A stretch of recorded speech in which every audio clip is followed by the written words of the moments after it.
What is up, everyone? Welcome back to the Raw Prospect Podcast. My name is Imy Nixon. Today is Tuesday, December 8th. Welcome. Today we're just talking about the World Cup, keeping it pretty simple. We're keeping it pretty short. I think it's going to be only like a 30, 35-minute episode since we got stuff to do right after. So we're just going to get right into it. Just a short disclaimer, though. If you're watching this from a other country or you're a soccer expert, we're not that, but we're doing this for fun. So just take what we say with a grain of salt. We're gonna say what we know, and then we're just kind of just keeping it lighthearted here. So joining me from Austin, Texas, the Stat King himself, Mr. Michael Ween. What's up? What is up, everyone? Welcome back. Episode 139? 140? 140. Yeah. 140 of the Raw Prospect Podcast. Quarterfinals of the World Cup start Friday. They will go Friday and Saturday. We're down to 8. We started with 32, and we're down to 8. I think before we jump into the actual matchups, there are 4 matchups that we're going to break down a little bit. As Amy said, we don't know all that much about soccer, but we do know a little bit. So take what we say with a grain of salt, but we'll break down those matchups, give who we think will advance to the semis. But before we do all that, I just want to hear your quick thoughts on Team USA's overall performance this World Cup as they got to the group stage, but ended up losing to the Netherlands. Well, I think we showed a lot of good things throughout the tournament, particularly in the Iran game. We needed a result. We had to get a win. And the last 20, 30 minutes of that game was just holding on for dear life, defending. And you have to be able to win games like that to be world class. And that was, I think, a good sign, in my opinion, given how young this team is. And I think another thing is obviously there is some room for improvement, but I think we have 9 guys set and ready to go. Like, I like what we have in the midfield, and the attacking wingers, Weah and Pulisic, are set. And I think those guys will bring us into the future for at least the next 5 years, in my opinion. In terms of a striker and some other defensive positions, I think those can be up for debate. But the midfield, which is, extremely important in order to, keep possession and control the pace of a game, those positions are set. And that's all you could really hope for. It's a bright future. Obviously, with the World Cup being held in the U.S. in 4 years, U.S., Mexico, and Canada, I'm pretty sure, in North America. This is a young team. They're about 24 average age, 24, 25. If you think about it, they're going to be 3 or 4 years older in the next World Cup, and it's going to be on USA's home turf. I think there's a lot to be excited about. I thought the defense overall, the way the team played, was impressive. Striker is a heavy position of need, in my opinion. At the end of the day, I don't know that much about soccer, but I know you got to be able to score, and that's what the U.S. struggled to do. When they got their opportunities, they struggled to finish. But I thought overall, as you mentioned, beating Iran when you had to beat them, playing and hanging tough with England, going toe-to-toe with England was absolutely impressive. The only real negative taste in my mouth was that second half of that Wales game that should have gone differently. But overall, it's a bright future, a lot to look forward to. I think striker is a position of need. The defense is pretty good, and I like the midfield. There is conversation about Berhalter and what he does as a coach, but I'm not knowledgeable enough to speak on that matter. So with that, we can just move on to our first matchup of the quarterfinal, which I believe is going to be Netherlands against Argentina, correct? I think the first matchup actually is Brazil and Croatia. That's the one at 9 a.m. Central Yeah. Time Friday. Um, Brazil obviously is the overall favorite for the tournament, and they've completely swept through their competition, and they're more rested, which I think plays an extremely key factor here as well.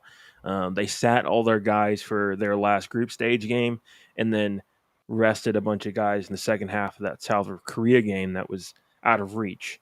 So that plays a key role. But this Croatia team is obviously very capable. They made the World Cup final 4 years ago in Russia, and they're obviously not a team to scoff at. They've made the quarterfinal for a reason. But I just think Brazil,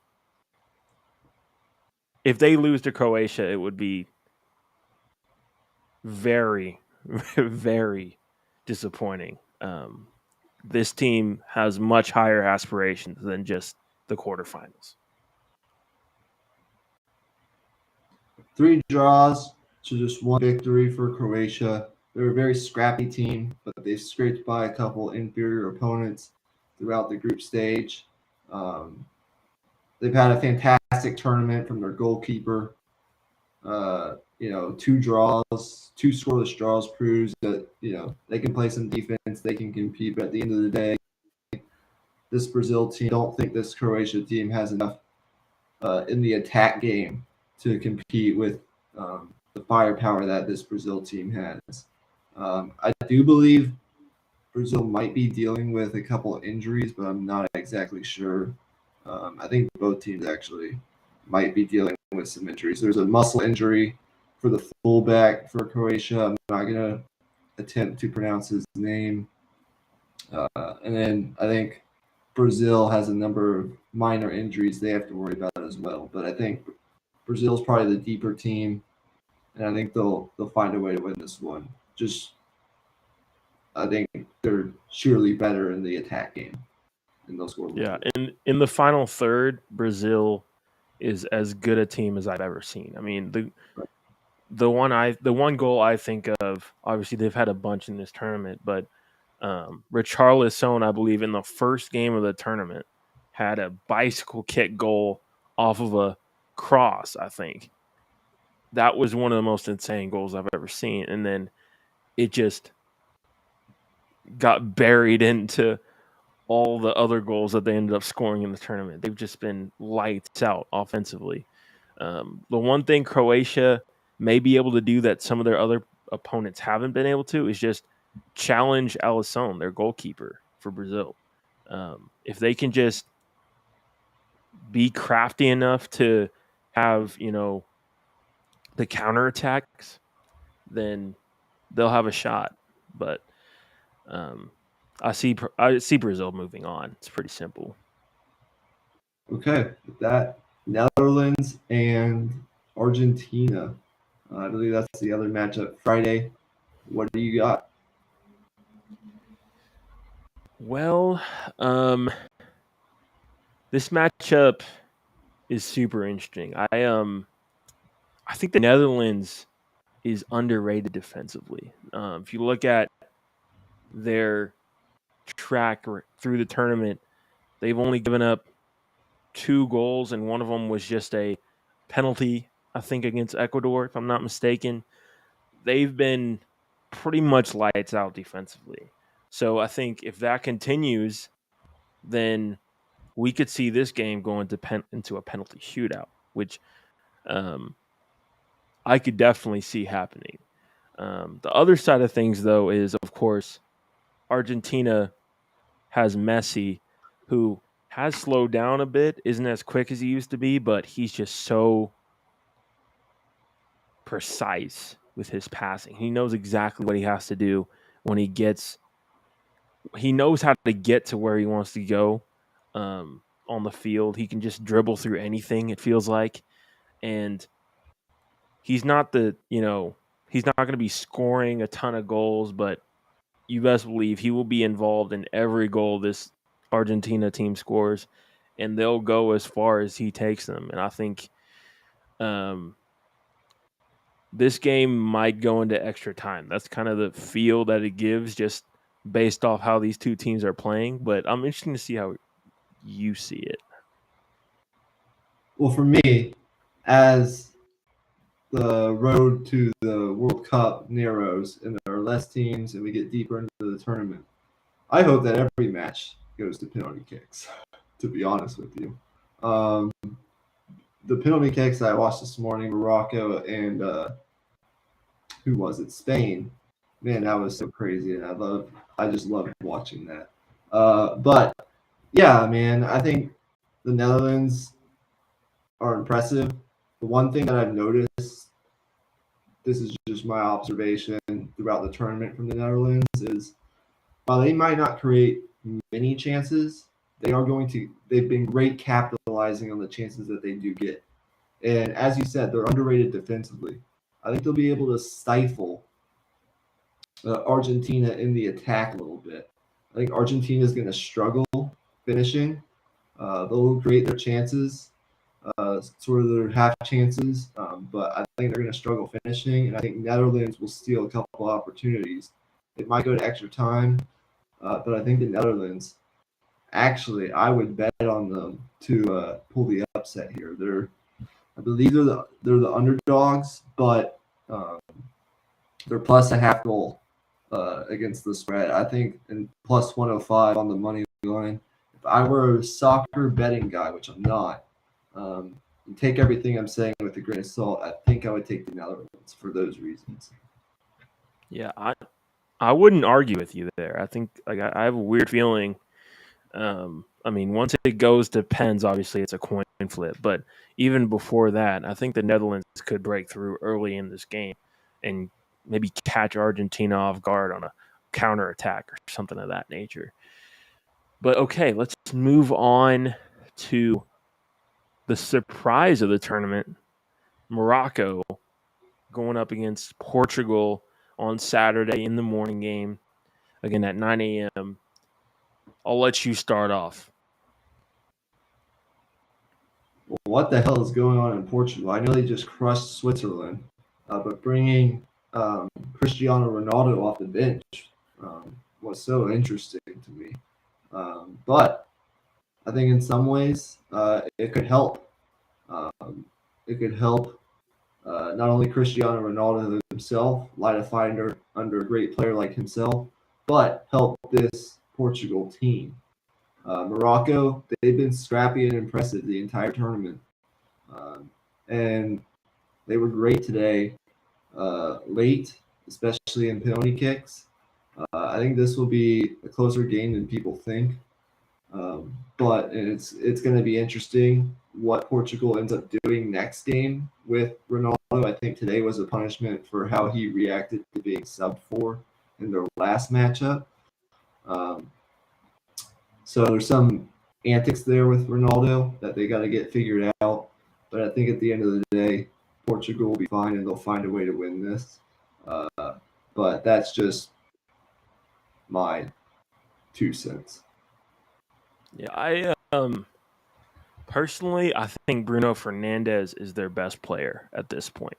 As good as Cristiano Ronaldo's career has been, he's not quite the same player he used to be, and I think obviously he's still world class. He probably will be as long as he decides to keep playing. But it's hard to really argue with the decision to bench him when the guy who goes in there ends up with a hat trick. Absolutely insane, by the way, on that first goal. Like, wow, like just to even think to shoot that is gutsy. But then to bury it, insane. Anyways, this game, I think Morocco has proven their defense is legit. I think that's what the Spain game told me. I mean, Spain is as good as any team in the world at breaking down defenses with their passing, and Spain couldn't find any headway. There was just simply no space. And even when they did, Morocco was able to scramble and communicate and be perfectly in sync with each other defensively. And it hasn't been like they've completely relied on defense, but the fact that they've had as many shutouts as they've had tells the story, really, in my opinion. Let me see if I can find a stat. I believe they've had a shutout in 4 of their 5 games, or no, 3 of their 4 games. Excuse me. But yeah, Morocco, they're going to be a tough out. I think Portugal will win. Maybe a Bruno Fernandes goal late, maybe like 80th minute on a header, corner kick, maybe. Just throwing it out there. Yeah. But yeah, I don't know. It's hard to really know. It's hard to really predict like a World Cup game, but all we can really do is just kind of forecast what we think the game will be played like. I think Portugal will dominate the ball and most likely, have over 60% possession time, but if they can't break through, then it doesn't matter. It all just depends on if their success in the attacking third continues. Yeah, I agree. So with that, this is the matchup I'm most looking forward to. It's France and England. So right now, according to sportingnews.com, France is favored by half a goal. They're plus 138 on the money line. Look, England, they've got some of the best young talent in the world on their team, but I think France is rightly the favorite here, thanks to their experience. I think that's where they have a big advantage in this particular game. They tasted some World Cup success 4 years ago. The majority of their club has been in this situation before. I think that gives them a mental edge. I love watching Kylian Mbappe. He's in fantastic form. I think he's already scored 5 goals in this tournament, if I'm not mistaken, something along those lines. So he's leading the Golden Boot race. Olivier, I don't want to mispronounce his name, and then Griezmann are both 2 players that I've been impressed with. I think France will win, but I don't want to underestimate England. I think they will find success. Jude Bellingham has shown his dominating form in the middle of that. What do you call it? Do you call it a lineup in soccer? I guess so. And obviously, Harry Kane's a big factor in what they do. So I think it's going to be a close one. It might go to extra time, but I think Mbappe is the star, and France will end up winning. Yeah, I want France to move on because I just think they're so entertaining to watch. Just the speed that they have on the field, just how precise they are with their passing. And of course, Mbappe is a huge part of that. Mbappe is probably my favorite player to watch right now. But at the same time, France hasn't had a clean sheet all tournament. And I think that matters to me a little bit. That gives me a reason to, pause a little bit. They've given up a goal in each of their matches, and England hasn't given up a goal since their first game against Iran. I always say Iran. Sorry, Iran. They haven't given up a goal since the first game of the tournament. So I think England, if there's any team that can slow down the speed of France, I think England's physicality would be able to do that because of how much height they have defensively. So either way, it'll be an amazing game. I'm really excited for it, but I think I'd probably lean towards England if I were to pick. just because I think they might be in a little bit better form right now, and I think it's just really hard to win back-to-back World Cups. It's just so rare. Yeah. I have some stats here. Um, Of course you let's do. see. England scoring at an average of 3 goals per match. That's the highest tally of any team in the tournament. Um, let's see. Mbappe is the first French player in history to score 4 more goals at consecutive World Cup tournaments. 5 of the 7 meetings between these two sides. These two teams have witnessed both teams scoring, so expect both teams to probably score if you look at history. Um, and this will be the first meeting between England and France during the knockout stage of the Men's World Cup. So, yeah, it should be an interesting game. But for me personally, I foresee um, Netherlands advancing. I foresee Brazil advancing. I foresee France advancing barely. And then I also see um, Portugal advancing. Okay, yeah. We have a little bit of time left over. We could just call it, but there's also a lot of interesting storylines that are going on right now. I don't know if you're aware of the Golden Goal race, which is basically the award that goes to the highest goal scorer. I think Mbappe is leading that right now, if I'm not mistaken. Yep. Um, I honestly, this is all off the cuff, guys, but I honestly probably don't know enough to even get into it. I don't know why I even mentioned it, but I thought that was pretty interesting. That's always a fun award to keep track of, but it probably doesn't really heat up until later on for the teams that go further, obviously. But something to keep an eye on. But yeah, I Yeah, think that's gonna do it. I'm keeping my eye out for so many storylines right now. Obviously, if we look into our future, the winter meetings are going on right now in baseball, and things are heating up. I'll just leave it at that. And obviously, there's a good basketball game going on right now between Texas and Illinois. We haven't talked basketball in a while, so hopefully we'll be doing that soon. Uh, there's a lot to keep up with. I think the next time that we speak on this podcast, which I don't know when that will be, um, but I think there's going to be some movement in the baseball world, like major movement, potentially even tonight, even. So we'll see what happens. Before I guess we sign off, we can talk a little bit about our reaction to the college football playoff for like the next Ooh, yeah, 7 definitely, minutes. definitely. So let's go ahead and do that. Um, what did you think? Did you think the committee got it right, or what are your overall thoughts?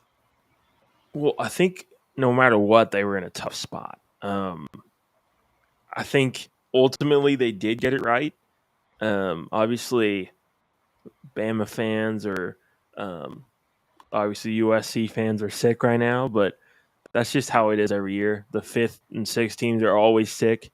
But this particular year, um, I'd say the only wrong answer would have been putting Alabama in because I would have. Oh my gosh, if Ohio State and Bama somehow got in after all that, I just think that would have been so backwards because you can't really reward teams for not playing in the conference championship, in my opinion. Yeah, you can't. And at the end of the day, you look at what Bama did and you compare it to what TCU did, which was a conversation at the end of Saturday when all the championship games were said and done. Would TCU hold on to its spot, or could you make an argument for Bama to potentially leapfrog them? And at the end of the day, even though Alabama's losses were not bad losses, I mean, it took what, like 100,000+ at Neyland Stadium in Tennessee, and then it took another 100,000 and like the last play of the game to unseat them at LSU. I mean, they lost both games on the last play. The game-winning field goal at Tennessee and then the 2-point conversion against LSU. But at the end of the day, your best losses can't be the reason that you get into the playoff. It has to be your quality wins, in my opinion. And when you compare the one common opponent between Bama and TCU, Texas, on the road. TCU didn't even play all that. Neither team played great at Texas. But Bama scraped by with a 1-point victory. TCU scraped by with a 7-point victory. In addition to that, TCU had 5 ranked wins throughout the season. And even though they lost to K-State on Saturday, they already beaten K-State previously during the season.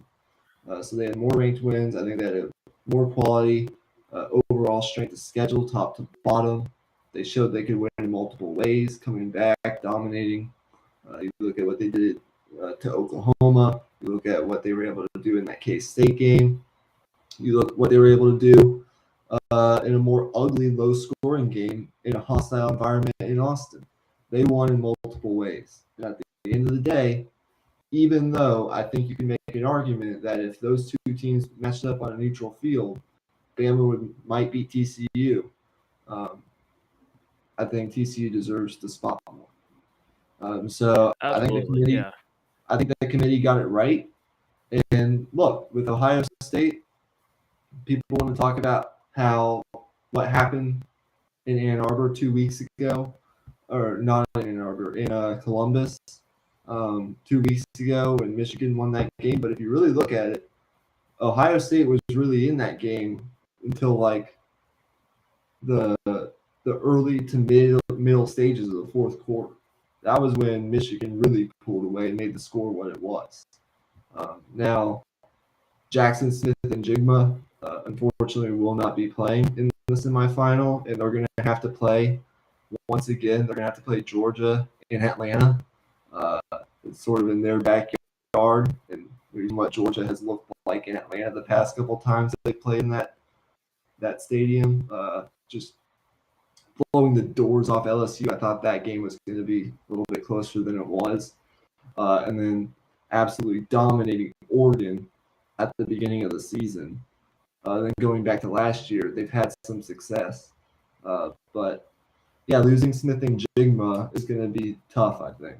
And playing in Atlanta, basically a home game for Georgia, I think will also be tough. But you have an Ohio State team that's been told how soft they are, how bad, that Michigan win was. They've been sitting on this. They're going to sit on this, stew on what the media says for another 3 or 4 weeks before the actual game starts. And I think they're going to come to play that game. I think that game will be closer than people think, but we'll dive more into that at a later time when it comes closer. And then obviously Georgia and Michigan were well deserving, and that was obvious from the start. So yeah, I think the only argument you probably could have made would have been if Tennessee had not lost to South Carolina in the last game of the season. But then the question becomes, do you put a Tennessee team in without its quarterback in Hendon Hooker? I know those things aren't supposed to matter, but at the end of the day, it's about ratings. We don't know. So, yeah, I'm pretty excited, especially for I think Michigan and TCU is an interesting matchup. We'll have to dive into that more later. The good thing for TCU is, Max Duggan, what a gutty performance on Saturday, even though TCU ended up losing. He got really banged up in that game. He'll have a chance to kind of recuperate the next 2 or 3 weeks before playing again against a physical Michigan team. That'll be an interesting game. And then I think we'll talk about some other bowls as well, possibly, especially New Year's. I just wanted to add one more thing on that point you made about Ohio State and Georgia. Ohio State's playing with house money. Obviously, it's a road game, basically, but that Ohio State team 100% has the talent to do some things against this Georgia team. even without Smith and Jigba, they still have Marvin Harrison Jr., who I believe hasn't dropped a pass in his college career.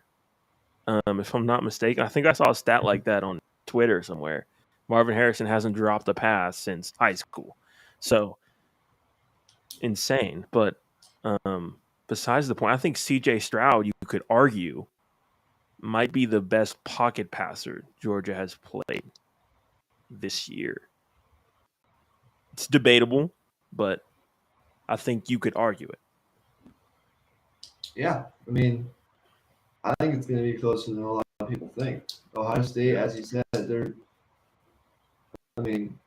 internally, they're going into that game with the expectation to win, obviously. Right. But I think outside that program, nobody really expects them to win that game. But you never know. We've seen crazier things happen, and I do think that they will have potentially the best player on the field in that game, in Marvin Harrison Jr. But that matchup with Kelly Ringo or Christopher Smith, whoever he matches up against in that Georgia secondary, I think will be an awesome matchup. I just think that, with the tight end combo, the big tight ends of Georgia, and then some of the plays that Stetson Bennett has been making lately, with their experience too, with 3 weeks to prep, I think Georgia will probably end up getting that done. We're not making any predictions yet. Right. Yeah. I think just from that segment alone, you can probably tell what form of football we're more comfortable with. Yeah. So I guess we can about wrap it up there if you don't have anything else you want to bring up. Yeah, that's it. Thanks for watching, guys. This was a quick episode. I think we'll be posting on Patreon here pretty soon.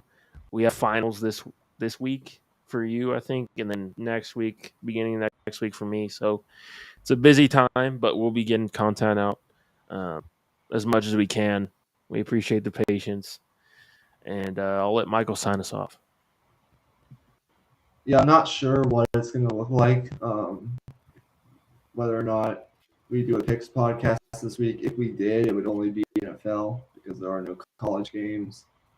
But there could be some other stuff that we could talk about too if we were to do that. If not, we'll see. We'll just have to see when there's a possibility to record. But until then, I guess just like the Saints lead last night in the fourth quarter, we are going, gone. Peace out. Peace.